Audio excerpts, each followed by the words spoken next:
Authorities are warning of a new toxic drug. A drug that can kill within seconds. Emergency rooms are seeing more overdoses than ever before. Do you know where it comes from? No, this is a new brand. They're searching rooftops with helicopters and abandoned buildings on foot for people who may have taken the drug. I have never seen, up to that point in my career, this type of crisis. Officials worried it is a new synthetic superdrug. My analysis concluded that it was fentanyl. Fentanyl. Fentanyl. Fentanyl. Fentanyl. So, where's it coming from? 47-year-old George Marquardt is the alleged kingpin. Marquardt really was a real live Walter White. Josh didn't seem like the type. He was the genius, the chemist, the mad scientist. He figured out a simple process to flood the United States with all the fentanyl in the world. Fentanyl came onto the scene because of George Marquardt. It's scary to think that something like that could happen right here. He never expressed remorse, never said he was sorry, because he wasn't.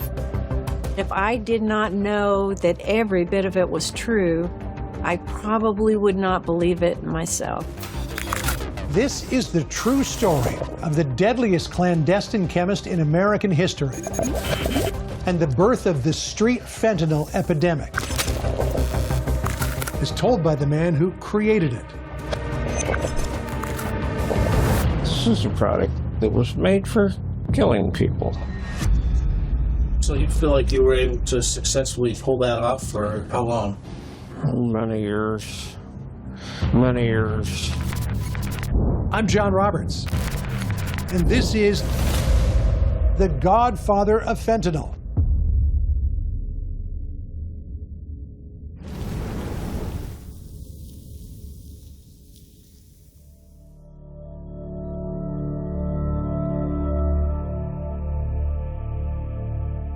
In 2014, George Eric Marquardt, the criminal mastermind responsible for unleashing street fentanyl, agreed to a series of exclusive interviews with former Oklahoma Bureau of Narcotics agent John Mattinger. I thought he was the most unique and interesting character ever in American crime.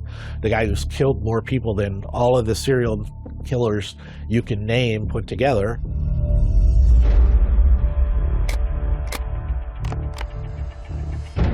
Most of these interviews were recorded on audio cassette. That machine on? A few were recorded on video.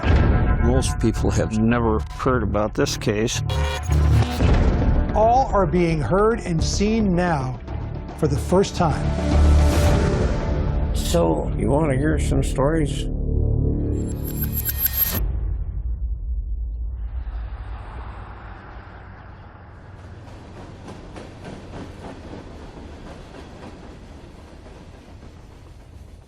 I'm Jenny. And I'm Mary. Our brother's name is George Eric Marquardt. We always called him Eric because our father's name was George.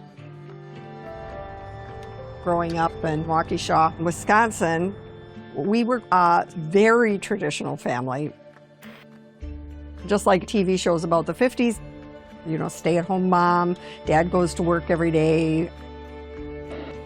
We lived in a little house on the corner. Our grandparents lived next door.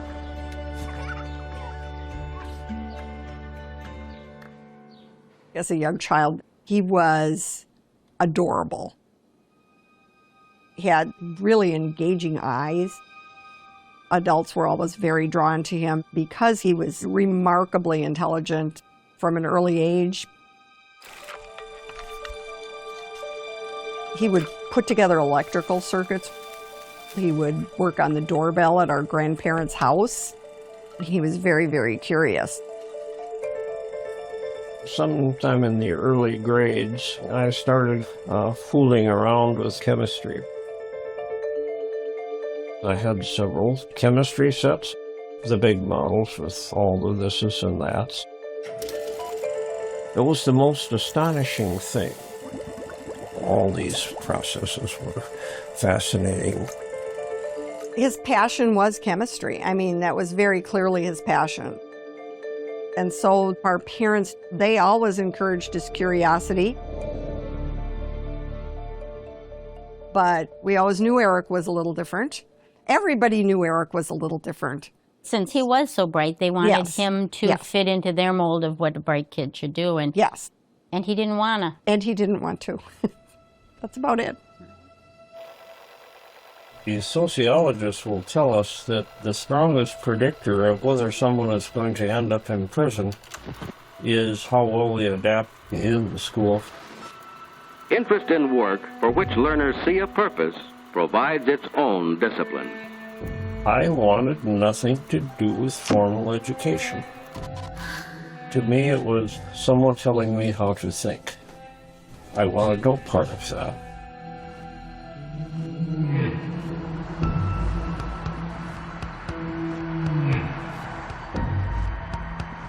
When Marquardt is just 13 years old, a nearby university holds a lecture that will change his life and the course of history. It was Dr. Oppenheimer of the Manhattan Project. It was open to anybody that could attend.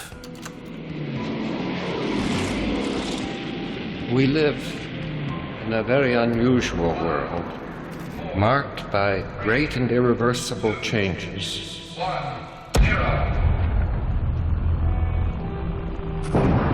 I was very deeply impressed by that. After the lecture, he opens it up to questions, and we ended up with quite a conversation going. Turned into sitting in the back of a chemistry department at 2 o'clock in the morning with Julius Robert fucking Oppenheimer. That's a conversation you don't forget. That night, I decided, whatever the decisions in my life, right or wrong, I'm going to make them myself. And was very determined to do so.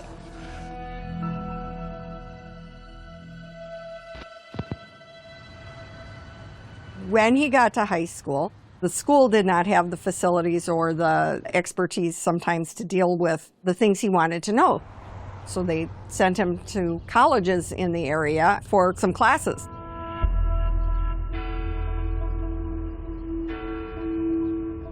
The professor over at this college took me over to the library and showed me how to methodically search the literature of chemistry, the way a professional chemist does. That may have been the most important thing that ever happened to me. There's a saying that seeking knowledge is like opening doors. There are many doors to choose from. And soon, 14-year-old Marquardt will use his newfound knowledge to open an exceptionally dark one.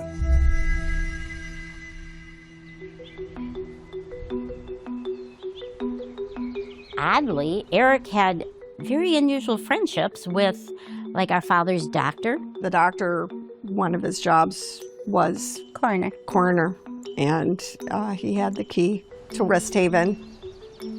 It's a giant building across the street from our house, very, very close. At that time, it was abandoned. What Eric told me later is that the doctor had him making heroin using codeine that was laying around in the morgue there. I mean, he was just a kid, 14 years old, and somebody's taking advantage of him and asking him to make heroin. At the time, I wasn't really familiar with heroin. I made it outside of the fact that I had a vague awareness that people got themselves in trouble with stuff like this. It may seem unbelievable, but there are some people who twist their minds on purpose with substances that are swallowed or smoked or even injected into the bloodstream. I had a lot of fun making this stuff. When I was isolating the salts, I got quite euphoric. A person who starts using heroin gets a pleasant feeling of well-being for a while. I guess you could describe it as if you wanted to feel this way all the time, you could really be feeling quite good. I mean, it was have no worries, have no cares. Well, I realized people that are addicted, that was what they sought. And I took note of that, and I thought, yeah, I guess I'm doing things right. Got a yield of something approaching 3 ounces, and he kept that. Of course, I knew no one that could sell any such thing. I didn't meet those kind of people until later.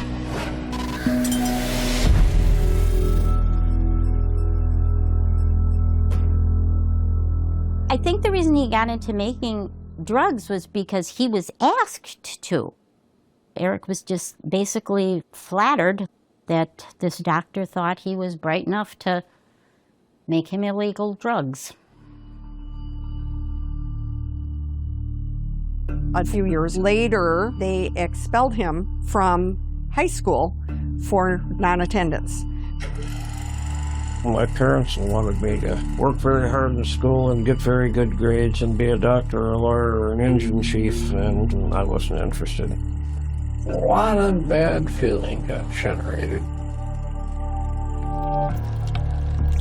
I started to pull these illegal acts more and more. You know, I'm individualistic by nature, but individualism has become a dirty word, synonymous with sociopath. That leads to the thought, well, a sociopath? Oh, you think I'm a sociopath? Okay, I'll be your sociopath. He never took drugs because it disconnected him from his head, and he kind of liked what was in his head. But our parents never told us what was going on with him making drugs. Until one day some comment came up, and so at that point Mom had to tell us that he was in jail. April 1965, that was my first arrest. I went to the University of Wisconsin. I found the chem department stockroom and robbed it.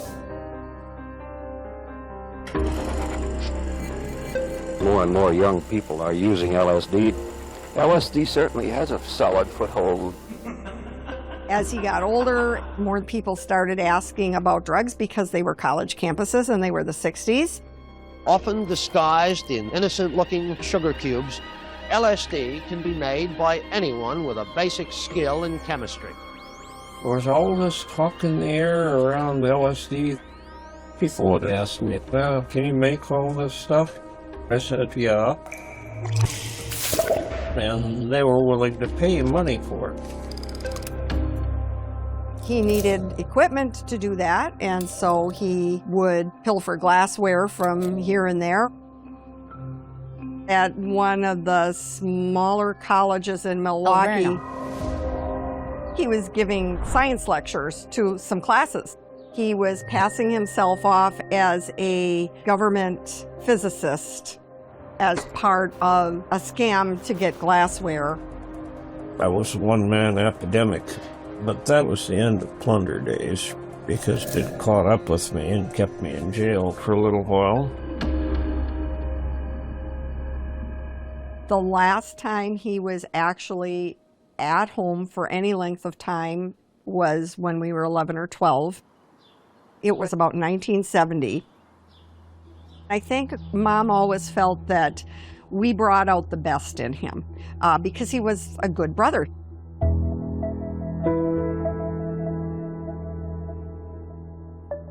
But some of the stuff he got involved with was with dubious people. Our parents pretty much told him, you can't bring the drugs and that stuff around the girls.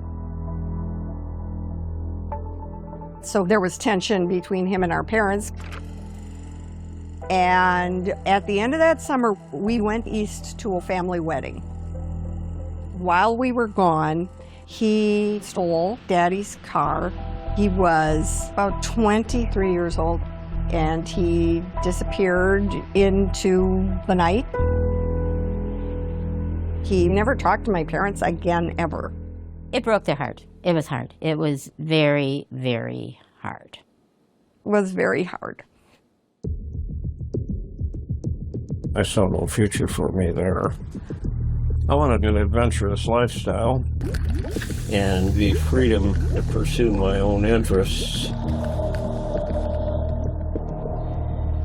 I had this feeling that times were changing, and I wanted to be part of it. The 1960s are often thought of as the drug era. But actually, it's the 1970s when drug use in the United States explodes.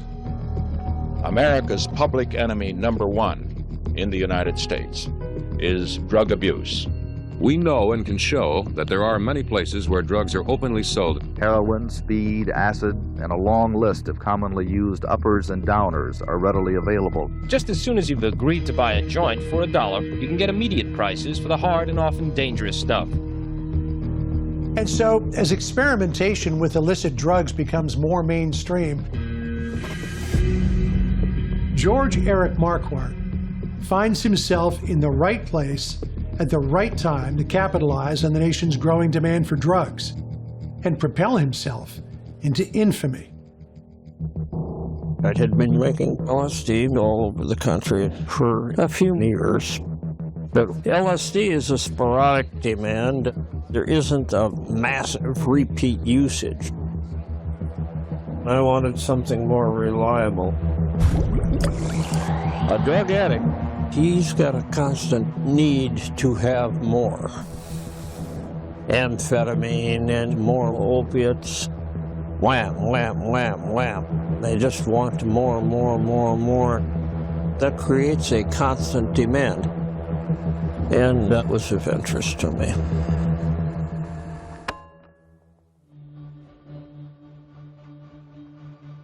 In early 1975, 29-year-old Marquardt arrives in Oklahoma.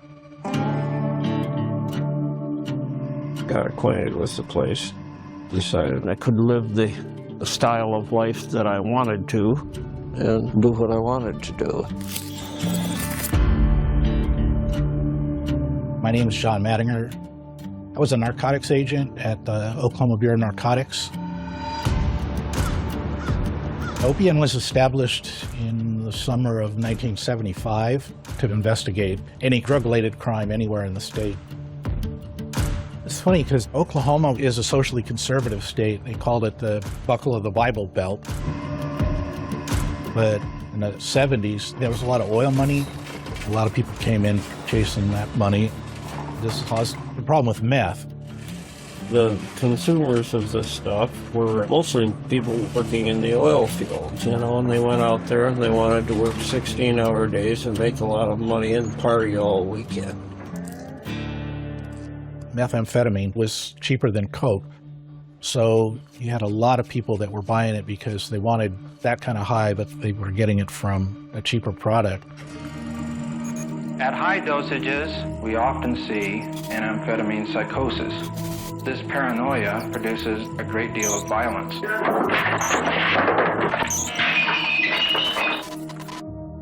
Drugs were booming in Oklahoma at that point in time, partly because we're right in the middle of the country. Oklahoma sits at the intersection of Interstate 35 and Interstate 40. So there was a lot of traffic coming through and a lot of biker activity. And a lot of the biker gangs sold drugs. I'm Elaine Dodd. I was the first Bureau of Narcotics female agent. At the time I came to Oklahoma City, I stayed with a friend of mine who had a friend that was very interested in meeting me. That was Robert Harris. Harris approached me about the possibility of making amphetamine, methamphetamine. Well, I said I can do any kind of chemistry you'd pay me for. Harris told me the Pagans motorcycle gang had the money. So we were 50% partners. But we got that place over on Northwest 40th. And then I went to work. The whole operation was quite successful.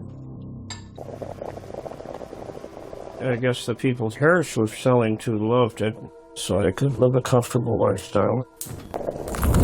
They all said mine was the best.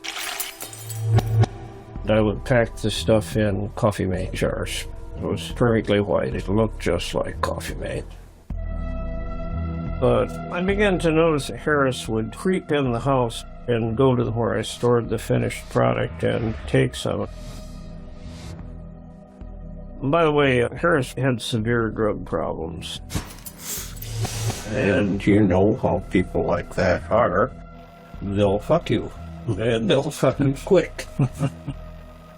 Anyway, I took off with a lady for the weekend to have some fun. And when I returned, the laboratory had been cleaned out. All the equipment had been taken. Basically, Harris felt he had learned enough from me to run the operation by himself. Got ripped off.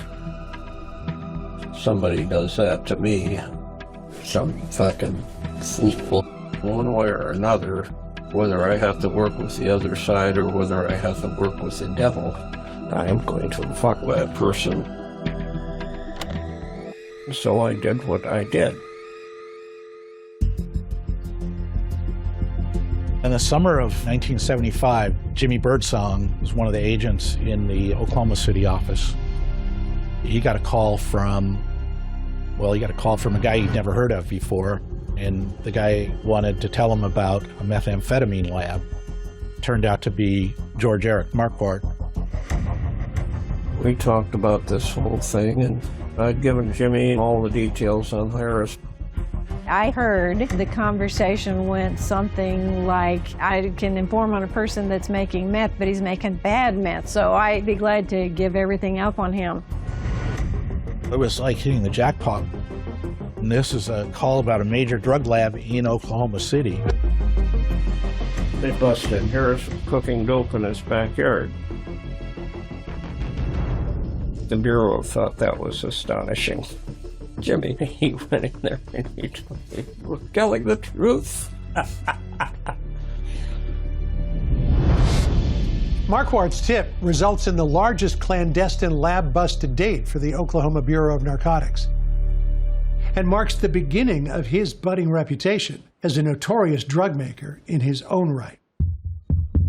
I was a prosecutor's witness at the Harris trial. I gave some pretty spectacular testimony. It was unbelievable. He admitted all of his past crimes, was pretty proud of it actually, and bragged on how good a chemist he was and how crummy a chemist Harris was. Made a very big impression on the jury. Harris got convicted, got his little ass nailed to the wall. As part of his agreement to testify, Marquardt also agrees to a larger deal: immunity from any pending charges for past crimes, so long as he continues to work as an informant. That's when I first met in person George Eric Marquardt. We met at the Bureau in Oklahoma City. First impression, he wasn't like anybody that I'd ever run across before in the drug business. He was personable, friendly, real open. I remember when I walked in and I said, "George Marquardt?" Nobody calls me George Marquardt. "It's Squeak, you motherfucker. How are you?" He doesn't look like a squeak. He's a big guy. He said it was a nickname that had been given to him by his grandmother when he was a little kid. He used to sign his letters with Squeak, and he would draw a little mouse or I guess it was a squeak rat, but I have never heard where it came from. No. We never called him that. There was a rest stop we used to meet at quite a lot. And I said, I don't mind law enforcement. That's the game. And it's a game that should be played between serious players. He was definitely the smartest criminal I ever met in 35 years of law enforcement. This is a guy who never graduated from high school. One time I sat there for 3 hours and I didn't understand a word that guy said. Propionyl, benzyl chloride, benzyl cyanide, manipulating the physical solvent systems of radioisotopes and nuclear technology. The informants had to be a high caliber or they weren't really worth having as an informant. It turned out that Marquardt knew more about chemistry than trained chemists. We got him some good stuff. People believed we were going to be making a lot of lab cases with the help of Marquardt. That was the promise. Of course, my objectives weren't the same. I mean, people aren't what you think they are, right?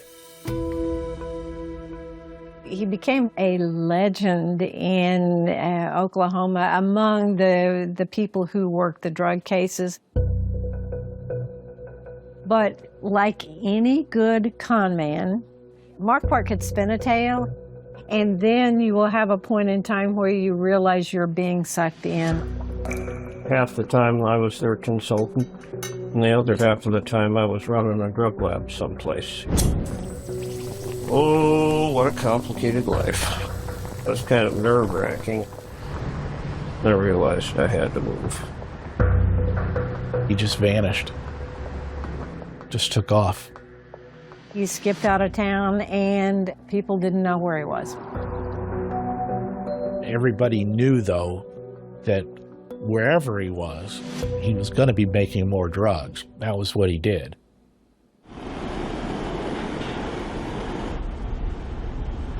I went up to the Pacific Northwest. They said I was at large. I started to laugh, being at large. What you mean, like I'm out here running around like a Western badass with a pistol? And then he said, yeah, okay. Anyway, he's making quite a lot of dope up in Seattle. Within a month or two of him disappearing, Warren Henderson, who was the agent up in Tulsa, was buying meth undercover from some guy who said he was getting him from the Pacific Northwest, supposedly from somebody named Squeak. Warren realized they were dealing with me and proceeds to chase me.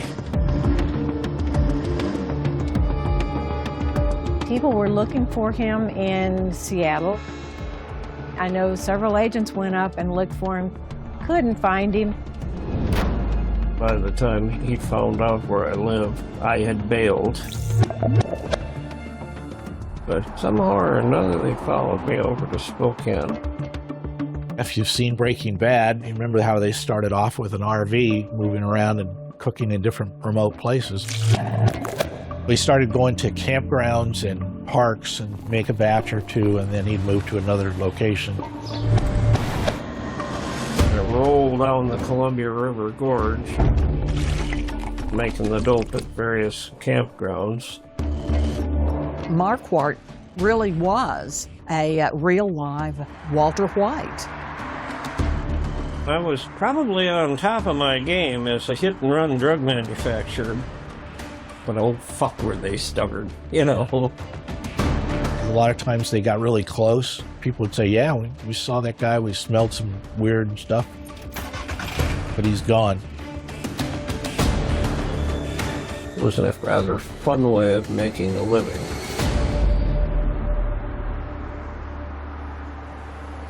The thrill of the chase. It's part of the facet of every criminal. It's part of the allure as well. Hi, I'm Larry Harris. I was Squeak Selly for 2.5 years.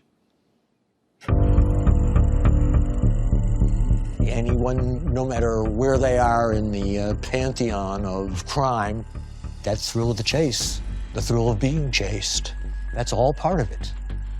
Believe me, the game is the game, and he just found the game so interesting. Every time I got off another batch, I'd look up at the moon and the stars and I'd say it once more. The law defeated.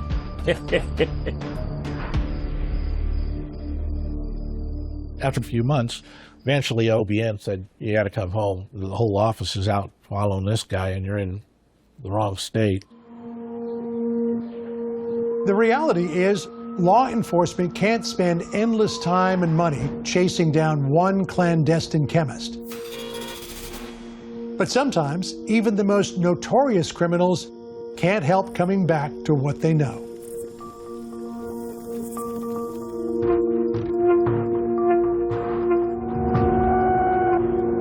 The agents get back to the Tulsa area, and lo and behold, Warren Henderson was watching a payphone and just happened to see George Eric Marquardt get on the telephone.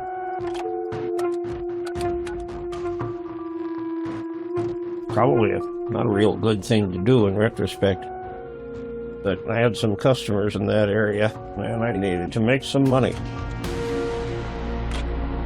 Henderson just waited for him to get back in his truck and then followed him south down to a little town called Beggs.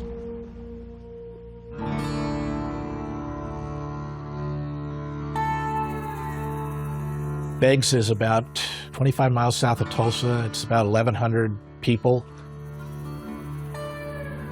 It was a place you could drive by and not pay any attention to at all. It's just a very typical Oklahoma town.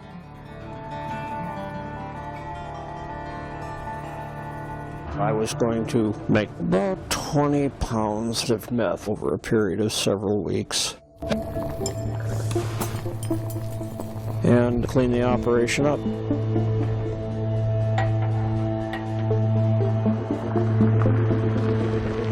So they followed him down to a house that was set back about 100 yards from the road. If you were to drive by that house, you would believe it was just any good Okie living their life. But knowing Marquardt, you knew there had to be a lab. The agents now have the possibility of busting Marquardt in the act of drug manufacturing, a crime that will carry a much heftier penalty. So we set up surveillance to be watching the house 24/7.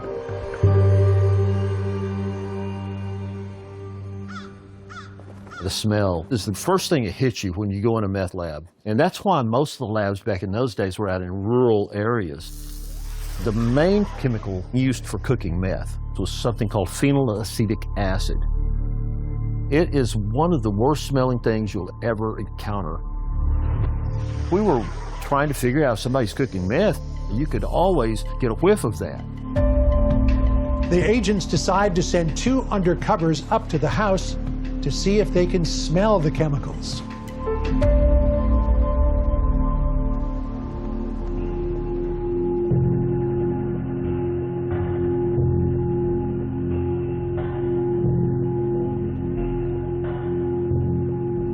They were going to say they had car trouble and could they use the phone. The 2 agents they picked were Lonnie Wright and Elaine Dodd. When we walked up to the house, it was exhilarating. I knew I was going to get to be a part of this major case.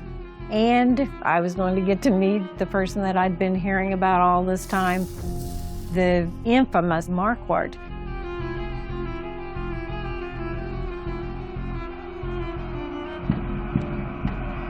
A young lady and her associate came to the door. They needed to make a phone call. Could they use my telephone? He said no, and we said, "What's going on?"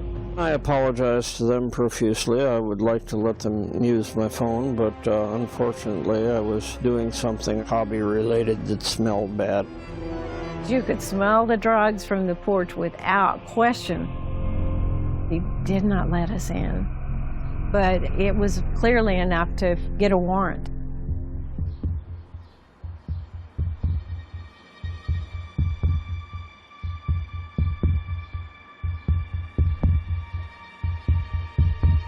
following morning, first thing, they went to execute the search warrant.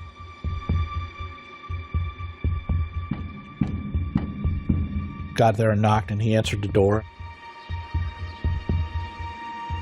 He shows up at the door with a gas mask on and pulls his gas mask back. He says, well, come on in. You guys caught me red-handed. I'll show you how the lab is working, and I'll turn it off for you. He had the attitude that it was, in a way, a game. And he took us through, proudly showing what was going on. Basically, I gave them a guided tour of, well, this is this, and this is that. Wasn't really showing off the process or anything like that. I just didn't want any of the people handling this stuff to be injured. To see the home decked out just like a chemistry lab was extraordinary. I was totally amazed by what we saw. Very few people have as many projects going on. That just doesn't happen with most chemists. He had one room where he was making the methamphetamine, and in the second room he was making 2,4,5-trimethoxyamphetamine. He said that the effects were very similar to methamphetamine plus LSD. He was a real chemist. I just did one thing and one thing only, and it was fairly straightforward, whereas he was always looking for new challenges, how to make things that had never been made before. The discovery of the Beggs lab marks a chilling turning point in Marquardt's illegal drug-making career. It is here that agents discover Marquardt has been secretly experimenting with creating totally new and powerful drugs, a pursuit he will later achieve with devastating results.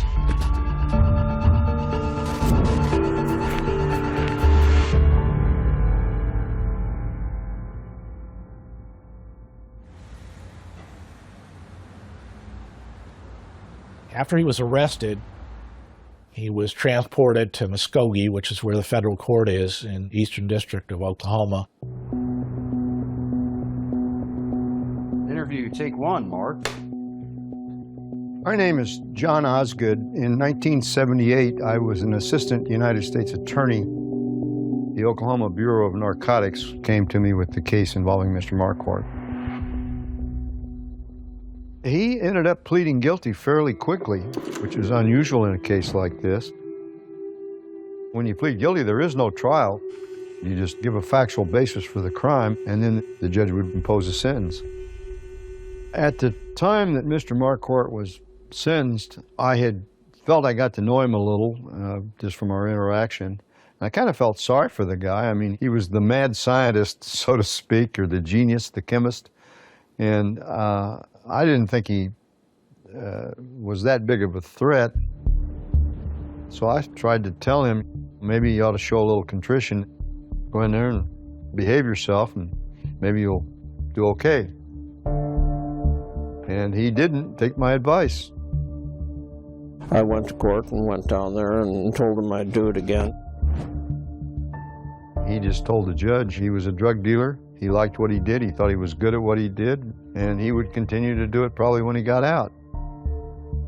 I told the agents in court I will start up another operation, and I can have a good time and make lots of drugs, and you can come down and chase me around. He made no bones about the fact that as soon as he got out of there, he was going to do it again. And he was the first one that ever made that kind of a performance in the courtroom. I was shocked. Judge Morris gave him 10 years, strongest sentence he could get. And that began the rest of his story. This thing was fun before it turned wicked.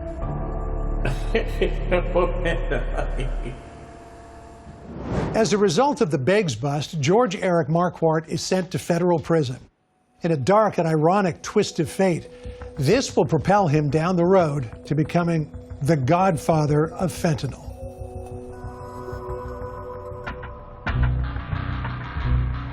I ended up getting shipped to Lewisburg. And, I know it doesn't have a particularly nice reputation. It's a very bad place if you fucked up. If you fucked up, they'd put you down in a hole for a couple of days in isolation. And you had nothing. No blankets, no sheet, no mattress, nothing. So don't fuck up.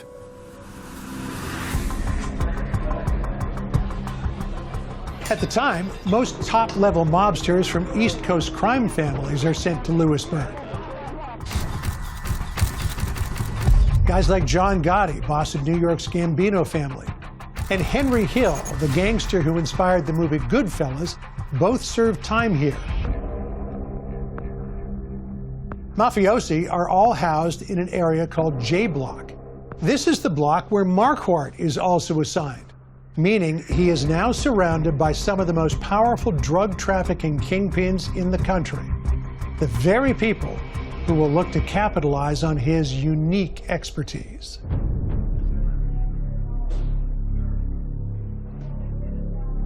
I hung out with the gangsters, so because in a place like that, you're looking for good conversation. And who do I find for good conversation? Notorious criminals? Prison is an interesting experience. Some people go to prison and do their time and get out and behave themselves. But some people spend a substantial amount of their time discussing how to do more crime, better crime, and supposedly crime they're not going to get caught committing the next time when they're outside. So Marquardt was probably somewhat of a minor celebrity in prison because of the mystique surrounding his operation in Oklahoma. They will find out what you are there for. That's just the nature of prison. I was a representative of a relatively new and novel type of criminal. So I was well known in the prison population. Everybody knew he was the real deal and was better at what he did than most of the other people who fought the good fight and lost.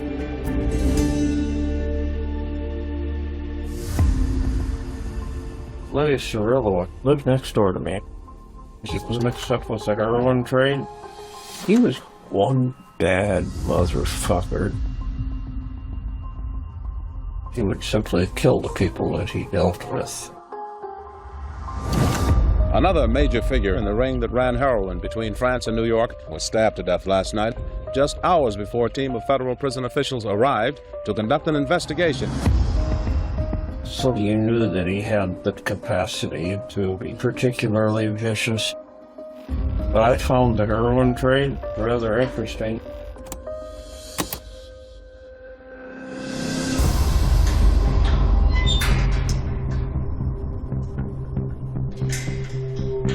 One day, Lenny Cirillo took me down his cell. He was at all very fascinated by new drugs that could replace the U.S. supply of heroin. Instant funny. Then he said, I've got an article I want you to read. Look at this drug. And it was the first time I've ever heard the name fentanyl. Oh shit. This is going to get interesting. Coming up on The Godfather of Fentanyl. George Eric Marquardt makes a discovery that will make the mass production of street fentanyl possible for the first time ever. Suddenly, there was a heavy smoke that poured from the neck of the flask, and I held it up to the light, and I could just get a glint of crystals. Beautiful white crystals. And law enforcement is about to find themselves in a race against the clock to stop it. We're gonna start fucking blanketing the East Coast with fentanyl. Here we go.